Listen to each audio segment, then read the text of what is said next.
All right, so for this session, I can take a rest because all I need to do is introduce the introducer, Dato' Engineer Muhammad Yusof bin Muhammad Isa, the General Manager of Pengurus Besar for Lembaga Air Perak, will introduce Professor Iwan Davies for us. Over to you, Dato'.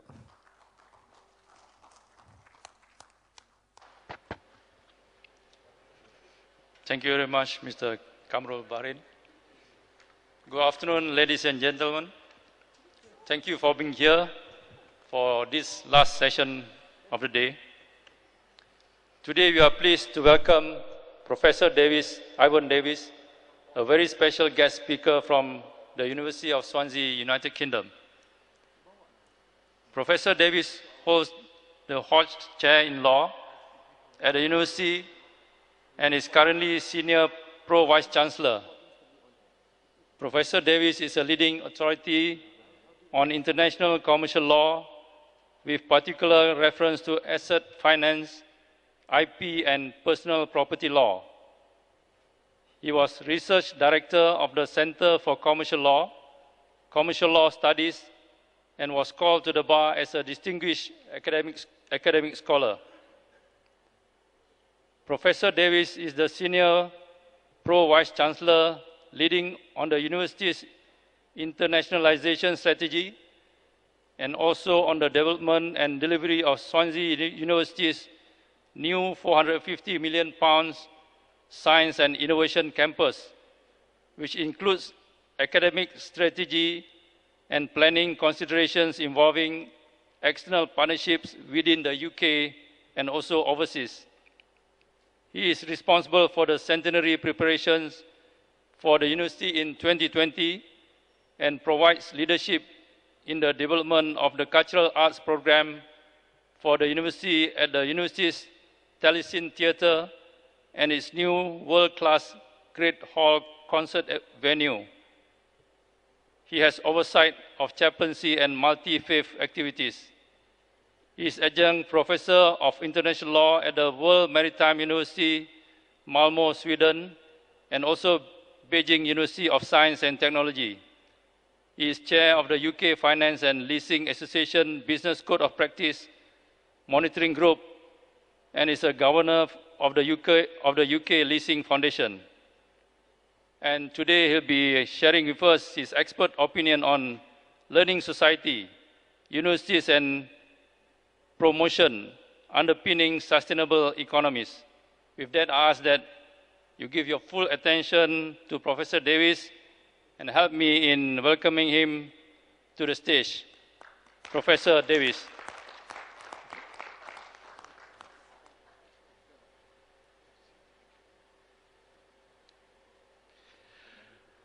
Well, good afternoon, friends, and thank you so much for the opportunity of being able to address you at this time. This is not an easy slot, because it is a slot between you and your dinner this evening. However, what I'll try and do in the short period that we have is really introduce to you a discussion on what is the learning society, what do universities have in terms of the responsibility for promoting innovation which underpins the sustainable economy. What I'd like to do is start with an obvious point. It's a point that really reflects what was in the earlier session this afternoon, which is that the economic geography of the world is not flat. The economic geography of the world is not flat. What does that mean? It means that development is a huge opportunity for prosperity, for wealth creation across the world. And one of the most outstanding facts of the modern era is that there are more people alive today than have ever died in the history of the world. There are more people who are alive today than have ever died in the history of the world. So the world is about life. The world is about the future. And indeed, the role that we have as people who are involved in skills development, people who are involved in education, people who are actually involved as part of that process in innovation is absolutely critical. But having said that the economic geography of the world is not flat, it's also true to say that, if we can go to the next slide. Hello? Well, let's see where we are with the next slide. Next slide.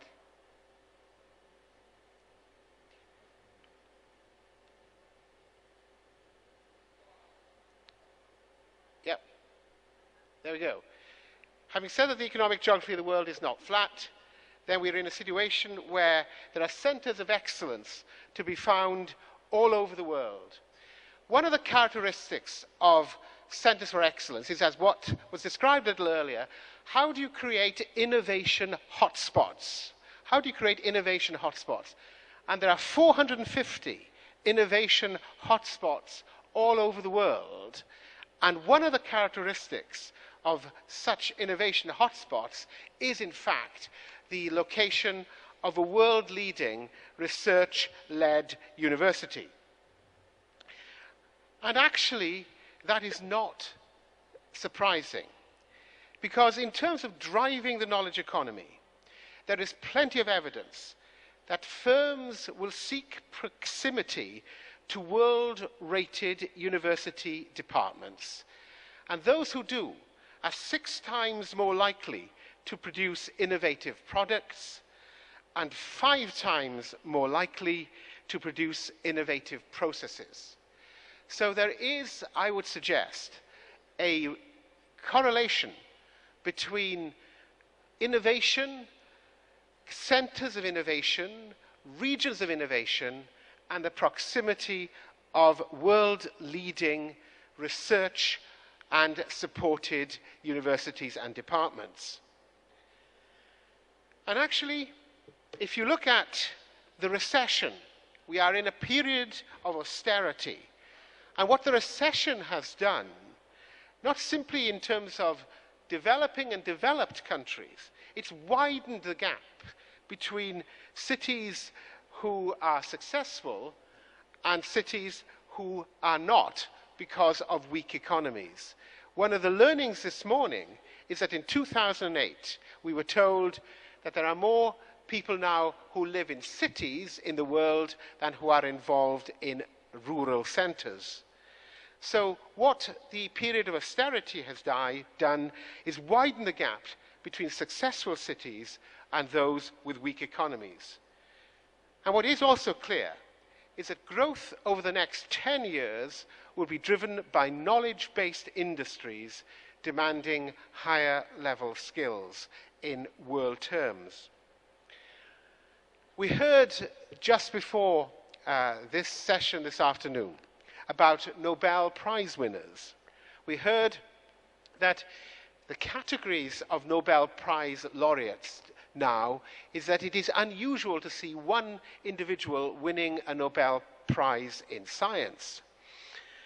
And in effect, what that reflects is that innovation is around the convergence of different disciplines, and particularly the disciplines of computer science, of engineering, and of life science. It is where you have the convergence of those different areas that you get innovation. And I speak as a lawyer. You do not innovate by following the rules. You innovate by breaking the rules. And it is at the edge of disciplines that you see the future of innovation. But where we are in terms of the higher level skills is quite incredible. To see the way in which students in tertiary education are going to double over the next 10 years. It is the case that in 2015, there were 255 million young people involved in tertiary education. In 10 years' time, there'll be over 500 million. And within that period, the majority, 50% of the student population will be in Southeast Asia, in China, in India, Indonesia, and also in the United States. And in the context of all of this, where does the role of higher education really fit in terms of maintaining excellence? And what you'll see is that it really fits in the context of exploiting world-class opportunities. It's really about creating excellence through competitive world-class research. And it is also about creating impact in economics of research. Within the context, though, of this then approach, really, where do universities lie? Well, the university has a key role to play in providing specialized research centers, and they are at the apex of creating innovation in regions throughout the world. And if I can say that, what does that mean? Well, in an influential report in America through the Carnegie Mellon Center for Economic Development in 2004, this is what the report cited, that without a large research base, even highly engaged universities are not able to exert enough impact to make a difference in a regional economy. So it's not simply world-class research, but it's also the scale of that research. That's absolutely critical. And what we have found when you talk to industry is that the size of the research group matters. And that the Carnegie Mellon report indicated that for there to be a sustainable research-led university which can have an impact on regional economies, the research income for such universities should be in excess of $100 million a year. That tells you that it's not simply about brilliance, it's about brilliance in depth. And that can also be seen in terms of the impact of research. You can see that the impact of research delivers highly skilled people in the labor market. It creates new businesses. It can attract R&D investment. It can improve private and public business, and it can improve the performance of existing businesses. And that what universities can do then is really provide skilled graduates, undertake collaborative research with industry, support existing companies, and also, very critically, spin out businesses. So, it is strategically critical. It is strategically critical to attract anchor companies into creating large clusters. And that through universities, you can create really large jobs in science parks. So if I can turn to the next slide, please. Can I have the next slide?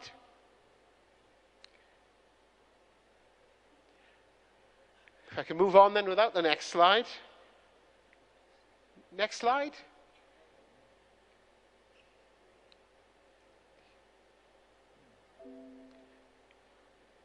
Can I have the next slide? There we go.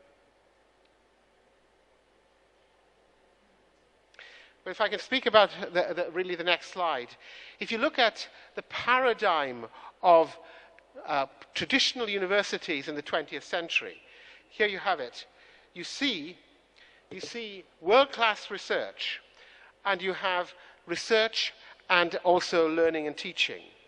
But what you then see during the course of the 21st century is that really an attempt is made to link world-class research, learning and teaching, but also linking that through formal processes with developing the knowledge economy. And the knowledge economy requires a strategically managed relationship between the university with industry in order to promote employability. And the nature of universities have changed over the last 10 years because they become more than simply an issue about research and also learning and teaching. It's about the impact it can have in terms of promoting in a strategic way the great knowledge economy provision on employability and also the commercialization of research. And one of the greatest myths is that pure research and education are the central roles of universities. And the reason for that is that industry needs and questions can drive university research and be a source of relevant publications. And one of the key elements of this is the recognition that the process of innovation is not a linear one. It is not linear to talk about basic research, moving on to applied research, moving on to development and commercialization. It is the ability of the university and researchers to see spillover benefits, to see the impact of how a research project is developing, unexpected benefits that really is at the heart of innovation. And in that regard, one of the questions relates to the definition of innovation. And the definition of innovation, if we can go to the next slide, please, is it is the introduction of a new good or services. It is the introduction of a new method of production. It is the opening of a new market. And it is also the source of supply and carrying with it an organization of any industry. So innovation then is about these processes. And in a sense, this can be described in terms of what I call the innovation bridge. Because in the innovation bridge, you have an idea, and the idea then goes to the market. The idea then drives the innovation, and the real question is, how do you make the innovation sustained in terms of the market?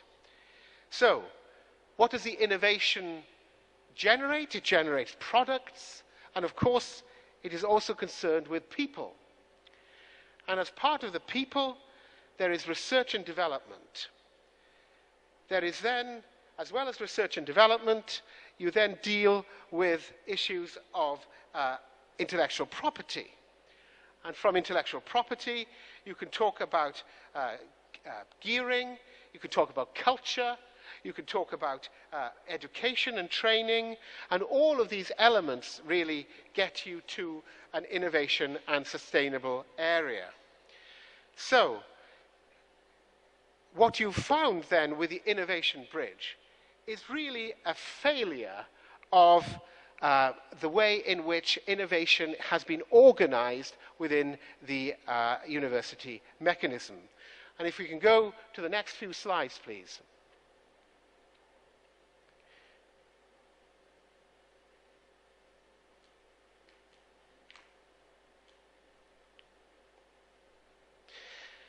Because what you see in terms of innovation is an attempt being made to really see universities as a creature of creating, there we have it, science parks and universities. And what we have seen is that there's a growing evidence that the current science park model fails to maximize the potentially mutual benefits of university-industry collaboration. And what this slide shows is that by embedding industry within the university endeavor, you can have real benefits. And that the real benefits can actually then work towards a continuum with business. And that the continuum with business really has a number of stages. And it's that partnership at the highest level of the continuum with business that sees you then through to the next stage. And again, if we can have the next slide, you can see where we are in terms of that partnership continuum.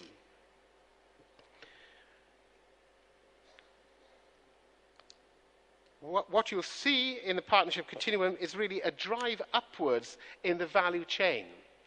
And there it is. You can see that you have a basic awareness through to involvement, through support, and through to sponsorship, and then eventually strategic partnership. But where do you do, and where do you get to in the context of this partnership continuum? Well, in terms of a sustainable economy, what you're seeking to do is develop an economic supply chain. And the economic supply chain, if we can go to the next slide, please, actually creates, I think, real impact. Because within the economic development supply chain, you have schools, you have higher education, you have further education, you have the working then with small and medium-sized enterprises, and you create within the economic supply chain real impact, which is what the skills agenda is seeking to do.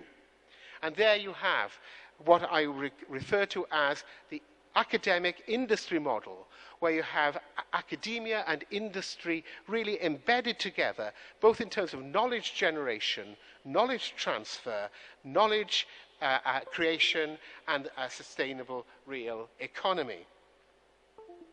So, if we can go then to the next slide, what we sought to do in terms of the example I'd want to give you this afternoon is how, as the university, we went and took a dual approach in terms of really gearing up to the next level.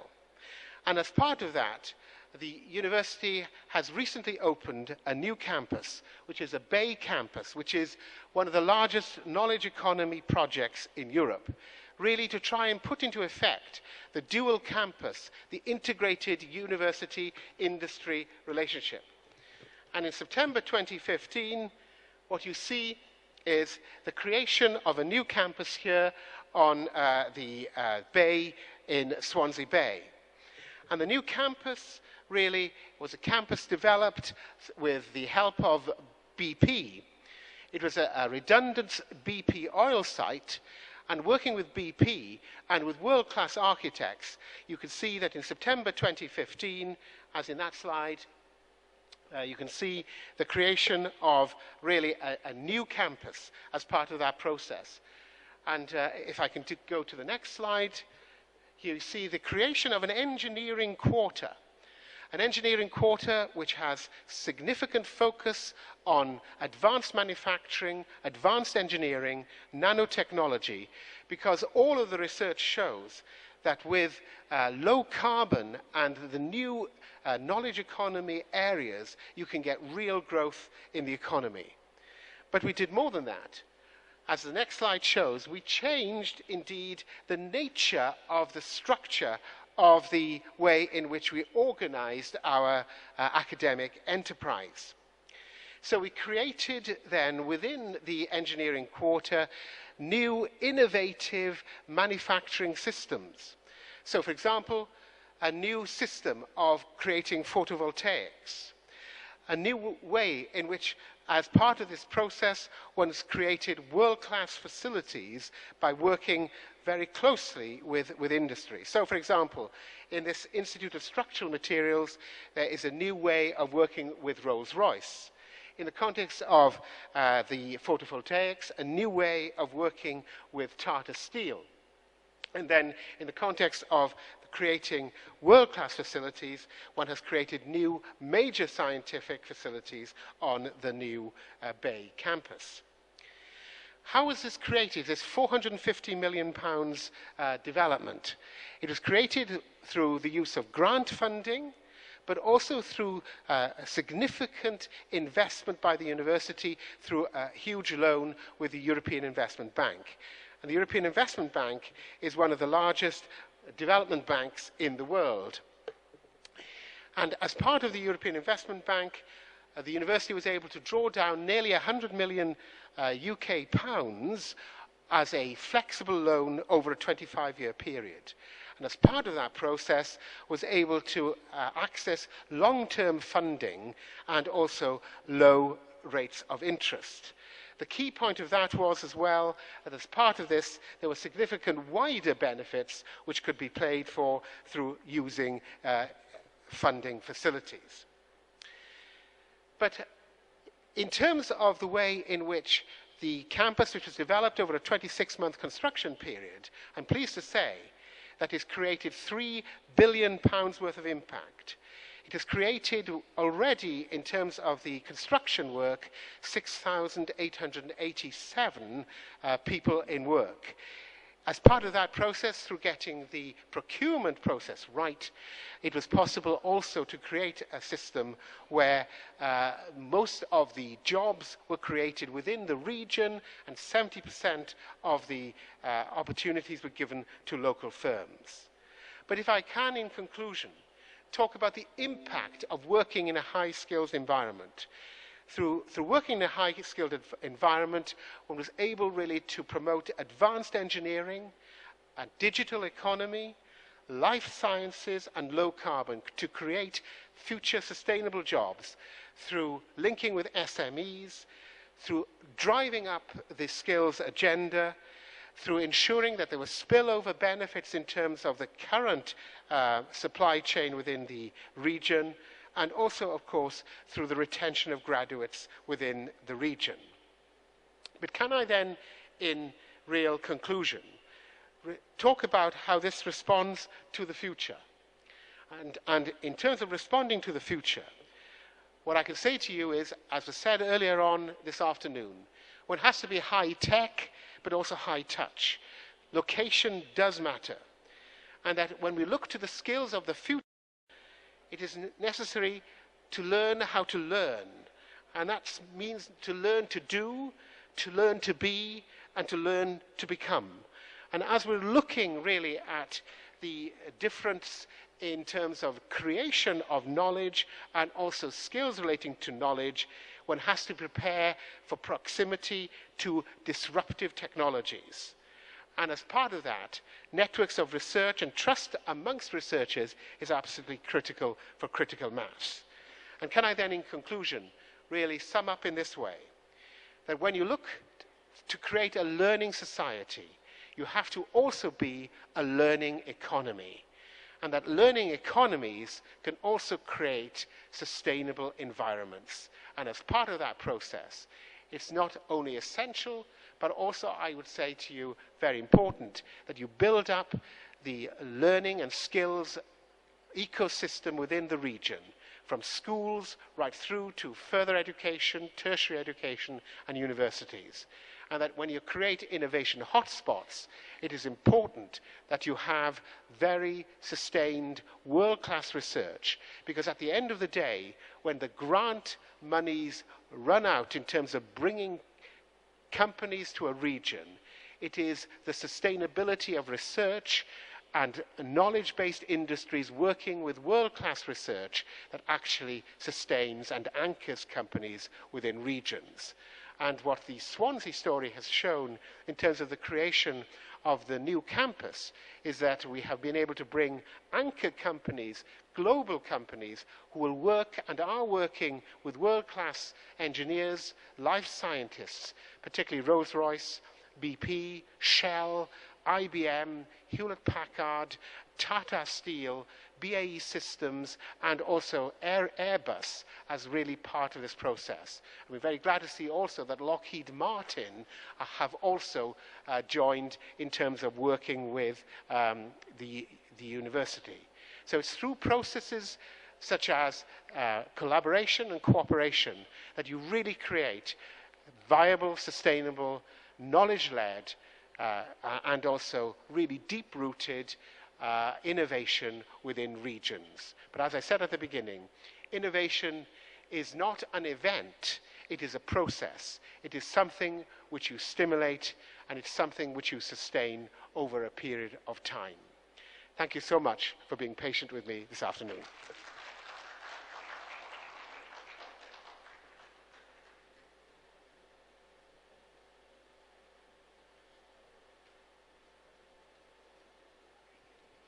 Thank you very much, Professor Davies. I think I'll pass back the session to Kamarul Barin to moderate if there's anything.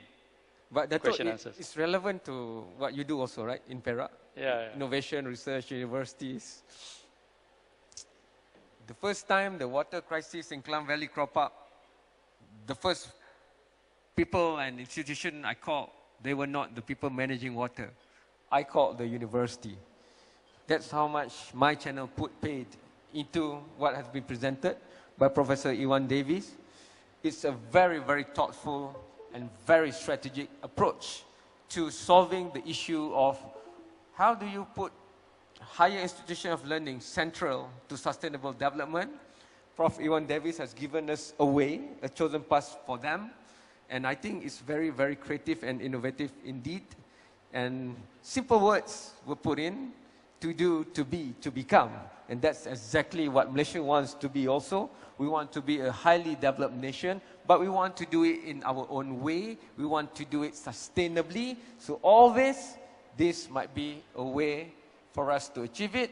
You guys must make whoever are the stakeholders look at this for your own areas. I've always believed that the local development must always be centered around the nearest institution of higher learning, because knowledge is key to everything. So please give a big, big round of applause again to Professor Iwan Davies. And of course to Dato' Insinyur, because I'm trying to get him to put all this and sponsor it on Astro Awani so we can share it with more people. There are Perakians outside Ipoh, right? Negeri Sembilan, Johor, Klang Valley. So thank you so much, gentlemen. And that draws to a close the track 2, as I call it, AJCC 2 room for today. And before I let you go, it's not that I'm going to announce the lucky winner of iPhone 6s. I'm still trying to convince the organizer. Whoever comes to this side of the discussion would probably earn that. And I would like to invite all of you on behalf of the organizer for the conference dinner tonight. The guest of honor, of course, will be the Yang Amat Berhormat Datuk Seri Diraja Dr. Zamri Abdul Kadir, the Chief Minister of Menteri Besar. Time, 8:30 p.m. to 10. And it's PIDD time, which means there's no plus 10 minutes or 15 minutes. It's 8:30. The venue is here. I think they'll open up, make it one again, AJCC 1 and AJCC 2. I'm not sure, but it'll be here and there, the other side. There'll be performances, unique one by the local artists, including one from Aswara. There'll also be performances from our good friends from Aceh, Thailand, and there'll be a special appearance which I shall not name because it will be special, and it will not be special if you don't attend. And of course, tomorrow all delegates are invited to attend the second day, and conference start for PIDD 2015 Day 2 at 9 a.m. So thank you so much, and I'll see you tonight at the dinner.